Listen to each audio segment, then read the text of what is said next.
There are growing concerns that there's a huge industry out there supplying medicines to us which is poorly regulated. And as a result, we're being misled, perhaps conned, and sometimes maybe even harmed. I'm talking about complementary medicines. But before I go on, do you know what a complementary medicine is? That's the question we sent Casey Barros out to ask. What is a complementary medicine? I have no idea. I wouldn't have a clue, to be honest. Natural herbal medicine that complements a more conventional medical product. I thought it'd be free because it's complementary. Girls, what is a complementary medicine? It's a type of medicine that is used in combination with another. I have no idea what she said. I'm not really 100% sure, but I guess it's a medicine that isn't essential or that you don't necessarily need. I think it's a medicine that you take which complements the one that you're probably already taking. To complete the usual medicines they give you. What is a complementary medicine? Something that's free. Well, they're certainly not free, but they are things like herbals, supplements, vitamins, Ayurvedic medicines, any product where the manufacturer wants to make a therapeutic claim. Karen Carey, Tonic's Consumer Affairs correspondent, and just to declare an interest, is also a board member of Consumers Health Forum, has been investigating whether the regulation of complementary medicines is adequate.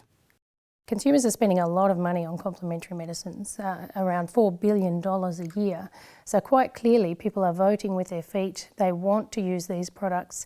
They see them very often as being natural, safe and effective. I think most consumers assume that products that are on the market are safe, effective and of high quality. But is this assumption justified? Are these products safe and do they do what they claim to do on the label and in the advertising? The organisation that regulates complementary medicines is the Therapeutic Goods Administration, the TGA. Well, Karen, the TGA is the government body that's responsible for authorising all medicines and medical devices that are available in the Australian marketplace. And we have a huge range of products to regulate. There are 65,000 individual line items on the Register of Therapeutic Goods. And they do this with around 600 staff, compared to the FDA in the US, who have more than 17,000 staff to manage a similar number of products. So with tens of thousands of products and a relatively small staff, the TGA can't do everything. So they tend to focus on those products they assess to be a high risk. So for registered medicines, we evaluate in great detail both the safety and the effectiveness of the medicine. But listed medicines are only evaluated in terms of the safety of the ingredients that they contain. We don't evaluate them for their effectiveness, although we do require companies to hold evidence to support the claims of effectiveness that they make for listed medicines. That risk assessment is noted on the label of every product.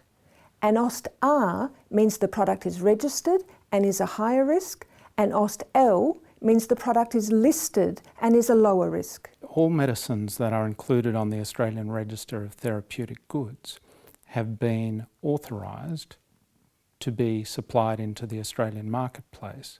But for listed medicines, that process happens through an electronic self-certification process, where a company that makes the medicine fills out an electronic form that says they've only used certain ingredients that have been pre-approved, and they've made that product according to the standards of good manufacturing practice.